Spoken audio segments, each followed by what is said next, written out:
boa noite. No Globo Repórter de hoje, castelos, cidades medievais e uma floresta encantada que há séculos povoa a imaginação das crianças. Vamos viajar por uma França pouco conhecida dos brasileiros.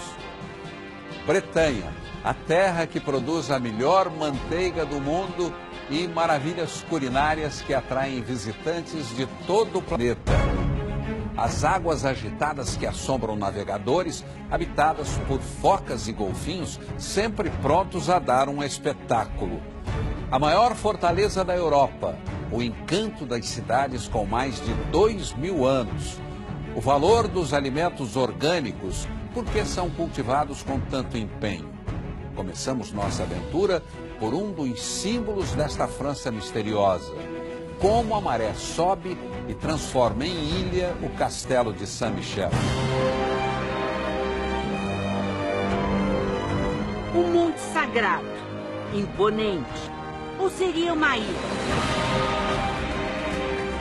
Na verdade, as duas coisas, e de um jeito único. Com vocês, o impactante Monte Saint-Michel. No alto, uma abadia com mais de 1000 anos, que os franceses apelidaram de La Merveille, a maravilha. Lá no topo, o príncipe guerreiro, Saint-Michel, ou São Miguel Arcanjo, como nós o chamamos. Chegamos na maré baixa, que é tão baixa que parece até a ausência total de mar. É como se as águas não cobrissem essas terras. As ovelhas adoram. O capim já brota temperado pela água salgada. Por isso, a carne e o leite desses animais ganham um sabor todo especial, conhecido como pré-salé ou pré-salgado. Os barcos no entorno estão encalhados e os aventureiros aproveitam para explorar a pé o imenso areal. Parece difícil acreditar, mas em poucas horas essa paisagem vai mudar completamente. Faltam 10 minutos para as 5 horas da tarde. Um vento absurdo e um frio de cortar. A maré lá atrás já começou a subir. Em algumas horas, tudo isso aqui vai estar alagado. E o Monte Saint-Michel vai virar uma ilha. Quando tentamos voltar ao lugar onde antes tudo estava seco, tivemos uma surpresa. Por causa da força do vento, a maré subiu muito mais depressa do que se esperava. Além do vento e do frio, não faltava mais nada, agora veio a chuva. São 7h25 da noite e a maré já está quase que praticamente cobrindo tudo isso aqui.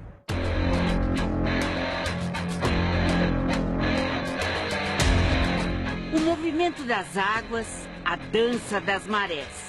Um capricho com efeitos especiais da natureza. Na verdade, é simplesmente a atração da Lua e a atração do Sol sobre a massa de água que está sobre a Terra e que vai provocar esse fenômeno. O fenômeno acontece cerca de 24 vezes por ano, geralmente quando a Lua está cheia ou nova.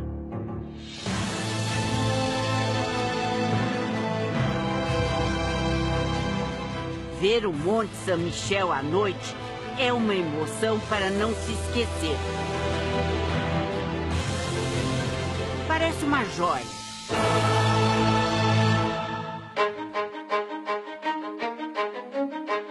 Já à luz do dia, a cidadela medieval nos transporta para um tempo perdido. As casas de pedra com seus telhados de xisto abrigam quase 10 séculos de história. Mas se antigamente essas ruelas eram percorridas pelos peregrinos, hoje são os turistas que chegam aos milhares. São 2,5 milhões de visitantes por ano. Na hora da fome, é quase impossível resistir a um prato tradicional, feito aqui, bem à vista do freguês. É o omelete soufflé, cozido diretamente neste forno aberto. A receita, eles garantem, é a mesma que matava a fome dos romeiros. Por que ele é tão diferente do omelete que a gente faz em casa? Tem uma diferença. Em casa você bate com um garfo, a gente bate com um certo ritmo. Nós cozinhamos no fogo a lenha, como era feito em 1888.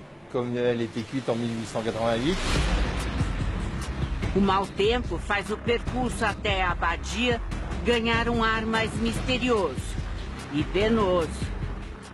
Mais ou menos meia hora de subida. Hoje, com chuva, um pouco pior. Ao contrário de muitos monumentos que hoje tem escada rolante ou elevador, esse aqui não tem não. É como quando foi construído, em 708. É no P2 mesmo, degrau por degrau. Finalmente encontramos com o homem das chaves. E que chaves! Ele nos convida para entrar na igreja. Xavier daí não é apenas o administrador da abadia. É um empolgado historiador de arte e um dos 40 moradores da cidadela. Como é viver aqui? A vida aqui é ritmada pelos visitantes. É uma vida muito singular. Não dá para comparar com nenhuma outra. Aqui não tem padaria, não tem açougue, não tem escola. Nós vivemos como se estivéssemos numa ilha.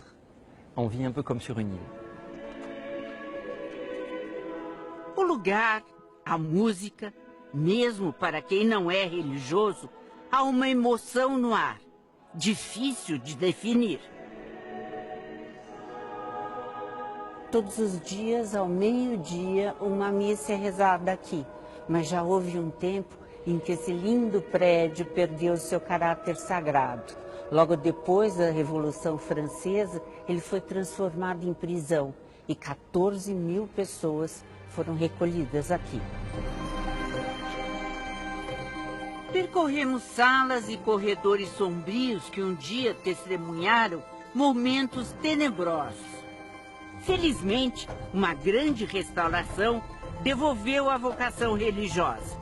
Afinal, foi uma visão espiritual que deu origem ao Monte Saint-Michel. Foi o milagre de São Miguel que apareceu para o bispo de Avranches e lhe pediu a construção de um santuário.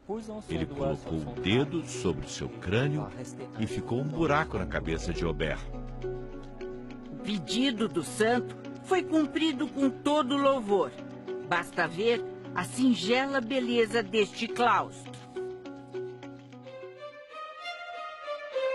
Não é à toa que o Monte Saint-Michel, localizado na fronteira entre a Normandia e a Bretanha, é disputado pelas duas regiões francesas, uma polêmica milenar. Deixamos Saint-Michel e a discussão para trás e seguimos nosso caminho pelo litoral rochoso. Vamos viajar pela Bretanha, região noroeste da França, banhada pelo Canal da Mancha e pelo Atlântico.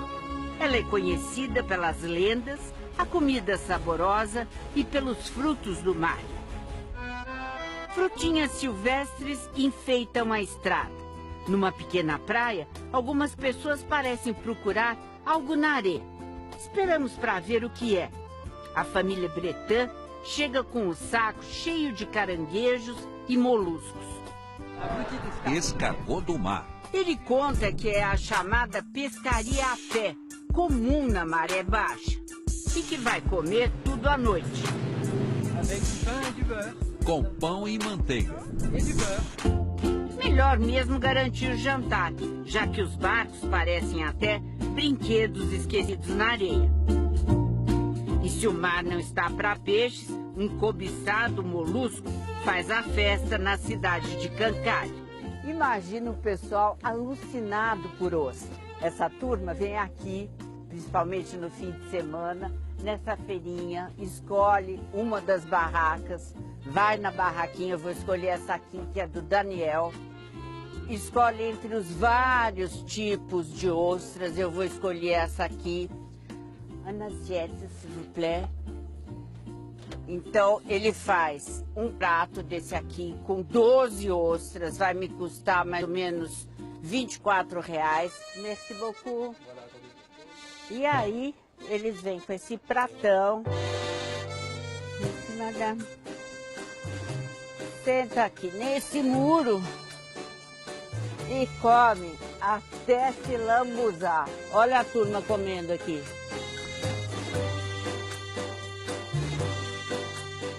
É a maior farra pra gente de todas as idades. As cascas vão lá para baixo e cobrem a areia. Embora tão distante, a ligação desta costa com o Brasil é antiga.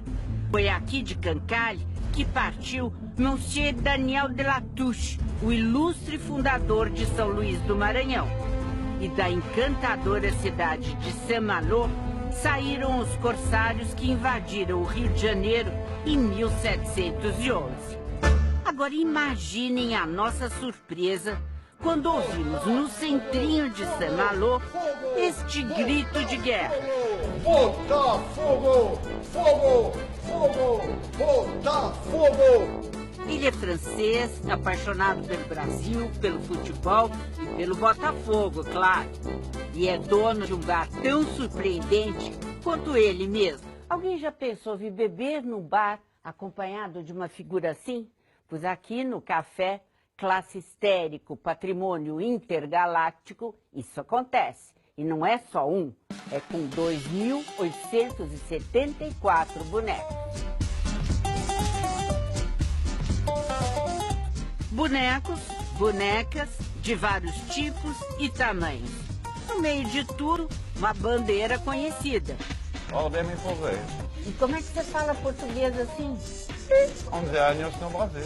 E foram bons esses 11 anos? Bom sucesso. O melhor bairro do Rio. Bom sucesso. Ramos.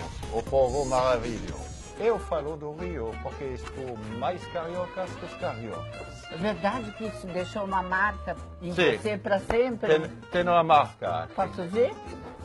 Você quer ver? Ah.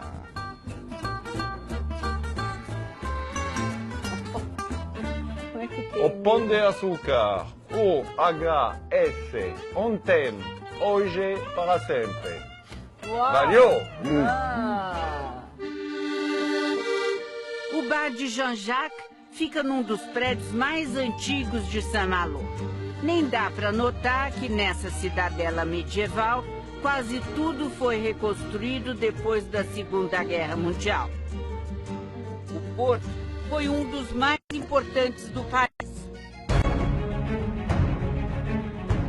Os mares da Bretanha não são lá muito amigáveis. Tem mesmo fama de temperamentais, principalmente aqui, onde os franceses chamam de Finistère, a ponta mais ocidental do país. Estamos navegando no mar de Iroise, onde o Canal da Mancha se encontra com o Oceano Atlântico. Este é considerado um dos pontos mais perigosos do mundo. Por isso, tem a maior concentração de faróis. Respecter a mer. Tem que respeitar o mar, ter medo, não desafiar o mar. Faut pas braver la mer. Figuras lendárias no relato de navegadores, esses faróis ganharam dos antigos guardiões uma classificação assustadora. Faróis do inferno, do paraíso, e ao lado deles tem os faróis que os guardiães classificaram como purgatório, entre o inferno e o paraíso. Esse é o Pierre Noir, um dos 6 faróis do inferno. Tudo calmo hoje. Ninguém mais vive aqui. Os faróis foram todos automatizados. Mesmo num dia de tempo bom, o farol de Querreon é cercado por correntes que formam ondas muito perigosas. Tivemos que sair da área meio às pressas. Mas o farol mais conhecido de todos é o La Jument. Hoje a gente teve muita sorte em chegar aqui em boas condições de navegação, porque tudo que os navegantes contam sobre essa região são histórias de terror. Em 1974, por exemplo, Durante uma tempestade, ondas gigantescas chegaram a cobrir o farol, que tem 48 metros de altura, e arrancaram aquela cúpula luminosa. Nessas imagens, vemos a força de uma tempestade em fevereiro de 2016. Ventos com 130 quilômetros por hora tornaram as ondas ainda mais violentas e descontroladas. É fácil entender porque eles são chamados de faróis do inferno. Mesmo com tempestades brutais, alguns habitantes do Parque Natural Marinho de Iroise não parecem ter medo. As focas cinzas que descansam sobre as pedras são excelentes nadadores e viajam da Escócia e da Irlanda até aqui. Algumas na água nos olham desconfiadas. O casal Luqui e Cristel se aventura nesse mar há 8 anos.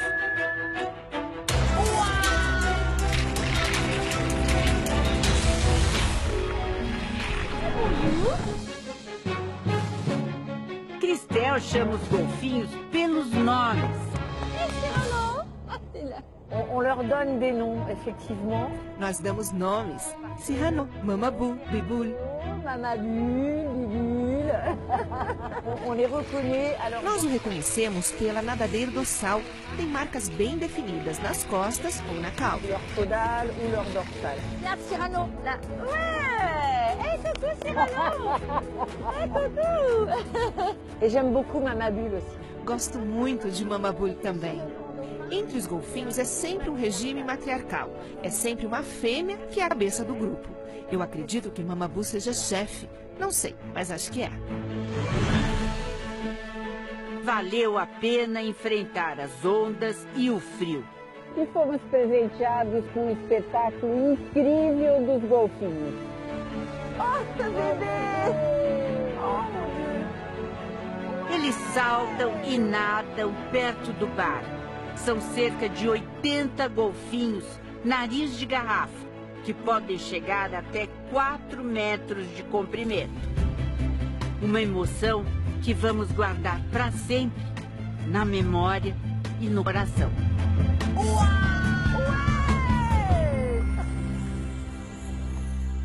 O sabor da melhor manteiga do mundo e a arte de uma brasileira que aprendeu o segredo das deliciosas galettes. É daqui a pouco.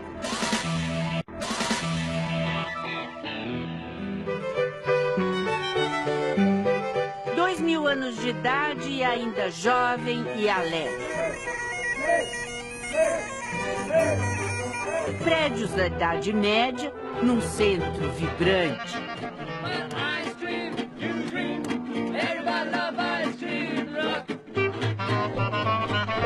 Essa é Rennes, capital da Bretanha.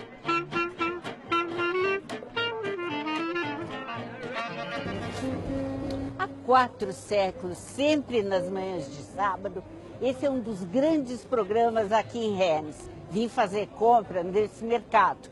É aqui que senhores e senhoras, com suas sacolas e seus carrinhos, e um certo ar de grandes entendedores, vêm buscar carnes, salsichões, queijos, vinhos, patês e uma variedade incrível de delícias. Olha que lindo os produtos árabes.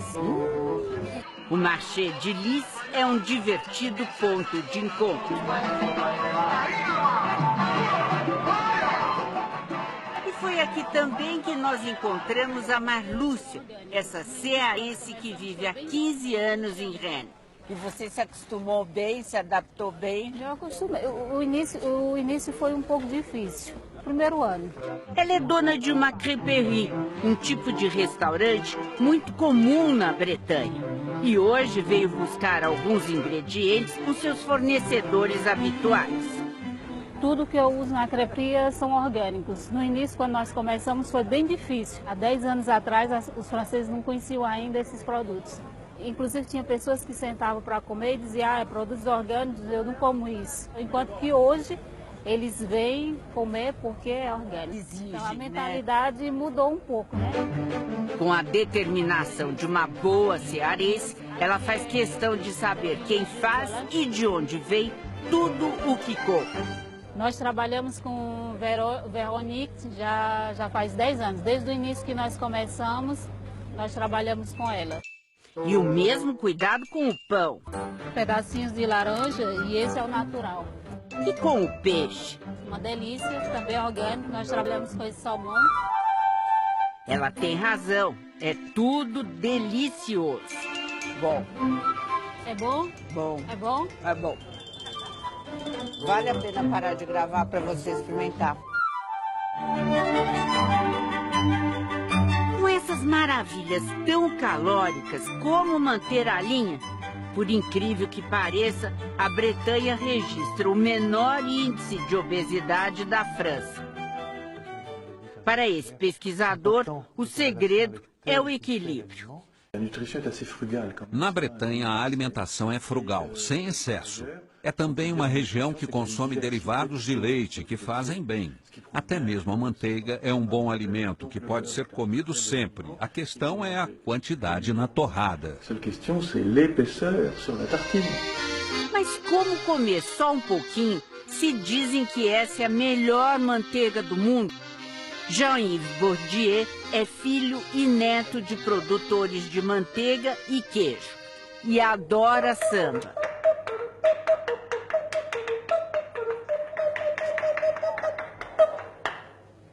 Ele trabalha como um artista. Espátulas para modelar, fios para cortar.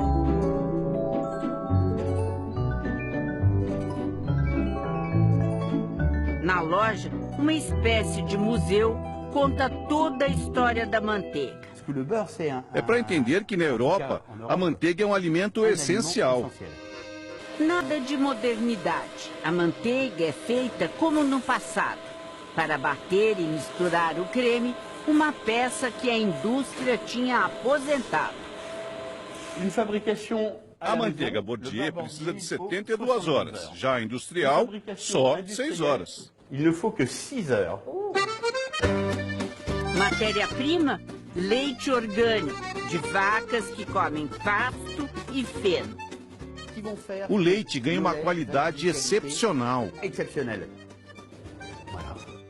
Eu esperava provar com um pedaço de pão ou uma torradinha, mas Monsieur Bourdieu diz que é assim. Pura. Pura, bruta. Bruta. Como dizem os franceses, super. Merci.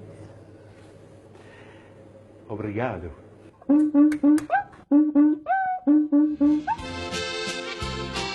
Velhas receitas e métodos antigos estão saindo do baú.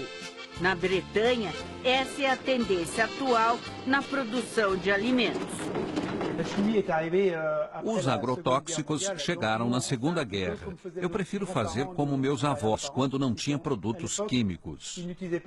Os chamados produtos bio, que são os produtos orgânicos, vêm ganhando uma grande força aqui na Bretanha. Uma prova disso é que em apenas 6 anos, praticamente dobrou o número de fazendas orgânicas. Nós viemos conhecer essa aqui, que é uma fazenda produtora de maçã. Cada espécie é colhida de um jeito. Essas que serão vendidas ao consumidor são retiradas uma a uma. Não precisa puxar. Quando a gente levanta, ela cai na mão. Isso significa que ela está madura. As maçãs que estão no chão, a gente deixa de lado e vende mais barato. O galpão rudimentar abriga uma tradição familiar. Nós queríamos fazer uma produção tradicional como fazia meu avô. Nós prensamos, deixamos a cidra fermentar e engarrafamos. Daqui saem vários tipos de sucos e cidras. A cidra é um espumante feito de maçã. E esse reencontro com a tradição trouxe de volta aos campos da Bretanha a beleza singela de uma flor. Essa é uma plantação de blé noir, ou trigo sarraceno, como chamamos no Brasil. Nos anos 60, o milho substituiu o trigo sarraceno, que desapareceu completamente da paisagem bretã. Hoje, a Bretanha produz, em média, 4.000 toneladas por ano, com selo de qualidade. Mas, apesar do nome, o trigo sarraceno não tem relação alguma com o trigo que conhecemos. O trigo sarraceno é um grão pequeno, não é um cereal. É um poligonácee. A gente fala que é um cereal porque na linguagem do dia a dia se fala de trigo. O nome certo é sarraceno. Uma farinha muito nutritiva, feita a partir dos grãos do trigo sarraceno, é o que produz esse moinho, desde 1870. A proprietária, Catherine Delomel, assumiu o negócio da família depois que ficou viúva. Esse quarto aqui, que ainda guarda o velho papel de parede estampado de florzinhas, era o quarto onde dormiam a sogra e o sogro da Catherine. Hoje ele é chamado o quarto da farinha. Como é que se desenvolveu esse processo de moagem do trigo sarraceno? Originalmente, os moinhos funcionavam com pedra e a gente guardou esse processo. Moagem feita na pedra, um maquinário simples e um resultado formidável. A gente consegue uma farinha com bastante cor, muito saborosa, ao contrário da fabricação de hoje, moderna. E eu atualmente produzo pela qualidade do produto e não pelo volume. Já se sabe que o sarraceno é rico em minerais, flavonoides e aminoácidos, mas as pesquisas continuam. Não tem glúten no grão, então é sempre melhor para o trânsito intestinal. É com a farinha do trigo sarraceno que se faz a galete, a estrela máxima dos cardápios na Bretanha. Essa é a crêperie de Marluce, a cearense que conhecemos no mercado. O pequeno restaurante fica bem no centro de Rennes, num lindo predinho medieval. O marido dela, Bento, comanda outra casa, ali perto. Os dois se conheceram e se apaixonaram no Brasil. Me casei e vim morar aqui com ele. Marlúcia veio no impulso da paixão. Eu aprendi a falar francês em 2 meses, somente assistindo à televisão. Como não se vive só de amor, aprendeu o idioma deles, as receitas das galetes e trabalha 12 horas por dia, 5 dias por semana.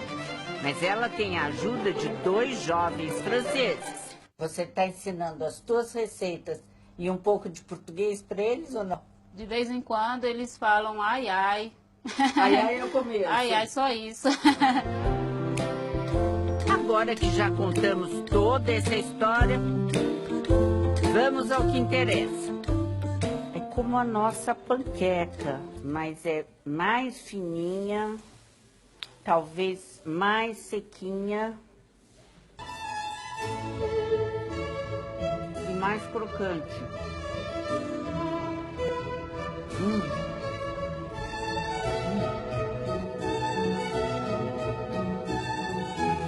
Delicioso. Para ficar completo, uma cidra. Já posso me considerar uma verdadeira cidadã bretã.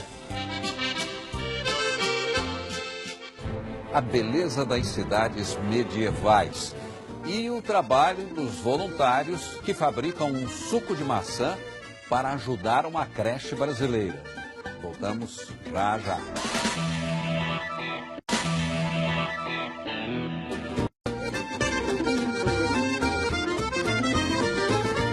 O interior da Bretanha guarda segredos preciosos. Vilarejos de muitos séculos, feitos de pedra e sossego. Como Le Cronan, que já foi cenário de dezenas de filmes. Na casa mais antiga da vila, funciona uma livraria celta, lembrando os povos que habitavam a região. E aqui encontramos livros escritos em bretão, a língua original dessas terras, bem diferente do francês. Em bretão, a gente pergunta como você está. A gente diz. Repete.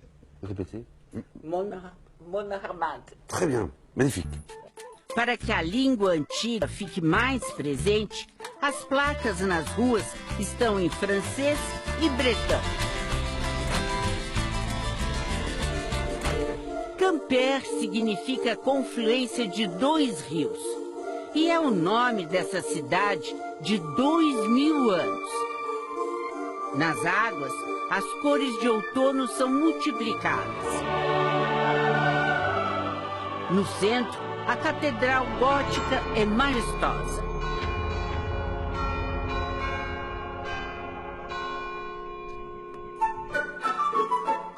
Famosa em toda a Europa, a faiança, um tipo de louça esmaltada, é feita em Quimper com a mesma delicadeza de 300 anos atrás.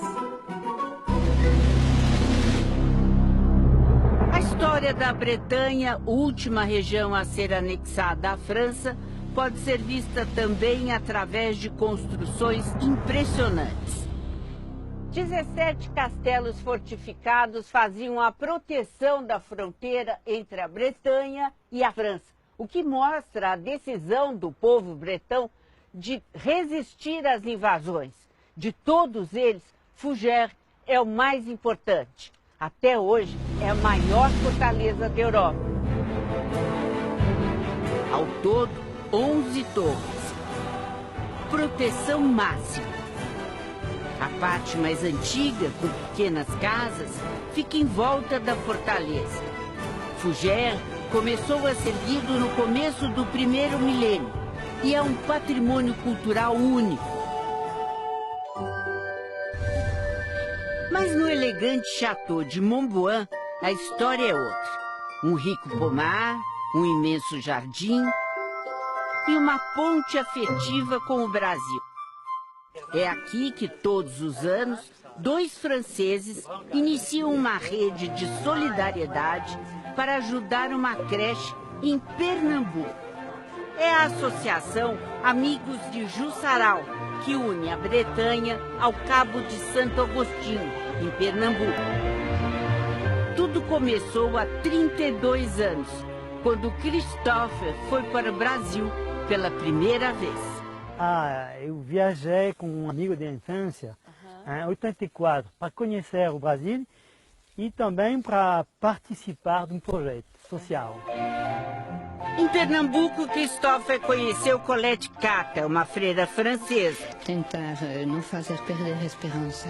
Ela tinha feito um centro social na comunidade de Jussaral e estava construindo uma creche.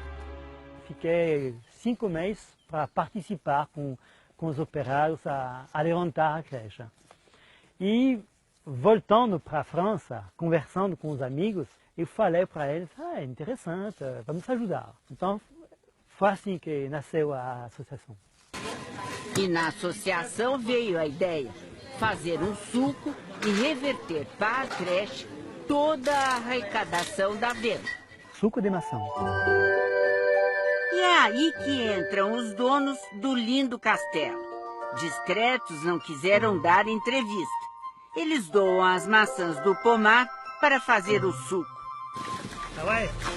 A colheita é uma festa. Todos são amigos e voluntários. Eles fazem uma chuva de maçãs que cobre todo o terreno.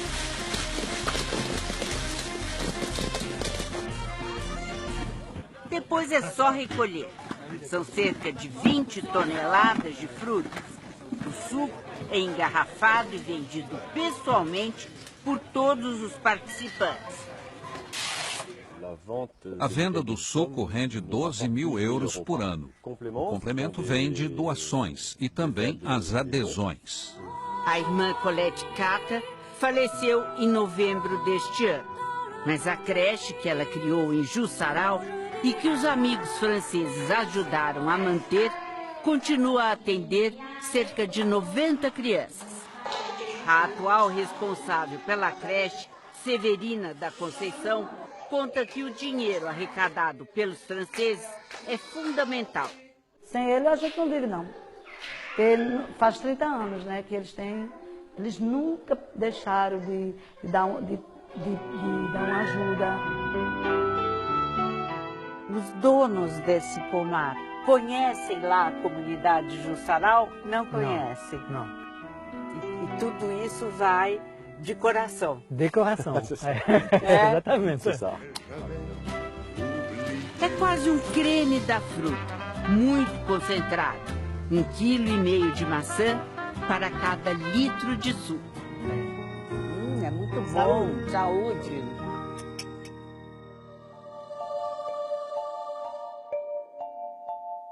É na penumbra dos bosques que os mistérios da Bretanha estão mais presentes. Lendas, crenças e muito misticismo. Era assim na cultura dos povos celtas e continuou assim com os bretões. Floresta de Brocéliande. Aqui, realidade e ficção muitas vezes se confundem. O célebre rei Arthur e os cavaleiros da Távola Redonda. Guerreiros protegidos pelo mago Merlin. São heróis que viveram nessa mata. Mas eles existiram mesmo? O que houve de verdade e o que é lenda do que se passou aqui? La légende du roi Arthur. A lenda do rei Arthur se passou aqui em Brocéliande. É uma lenda muito, muito velha. A tradição oral fez com que essa lenda sobrevivesse.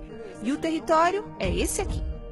Mas é possível que o rei Arthur realmente tenha existido. Que o grand roi Arthur ait existé. Nós só vemos nessas águas o reflexo do céu e das árvores. Mas este é o lago Espelho das Fadas. E o nome não é à toa. Ele guardaria lá no fundo um castelo de cristais submerso. E todas as manhãs, quando as fadinhas saem, elas vaidosamente se miram no reflexo d'água antes de voar por aí. Céline Mercier nasceu nessa região, mora e trabalha em Brocéliande. Para ela, é natural acreditar em personagens encantados. Fadas, duendes, princesas, reis, cavaleiros. Você acha que tudo isso está por aqui ainda? Oui. Sim, sim, sim. Através das histórias que contamos, eles vivem nesse lugar, sim. A gente nasceu com essas histórias, com esses personagens, com esse lugar. Para nós é mais do que um livro ou uma história. E são muitas as histórias fantásticas nessa floresta de 12.000 hectares, que hoje é área privada e protegida. Uma árvore com mais de 1000 anos de idade. Esta outra, carbonizada no incêndio de 1990, teve o tronco folhado a ouro para simbolizar a natureza frágil e preciosa da floresta. E essa magia, tão presente nos bosques, parece se revelar também em cada cidadezinha, em cada castelo, em cada curva da estrada.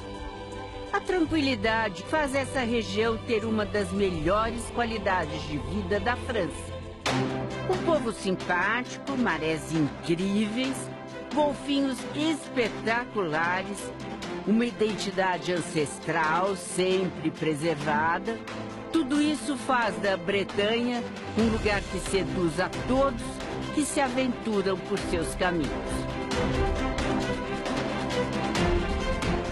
E fique agora com mais um episódio da série Lista Negra. Um ótimo fim de semana e até a próxima sexta.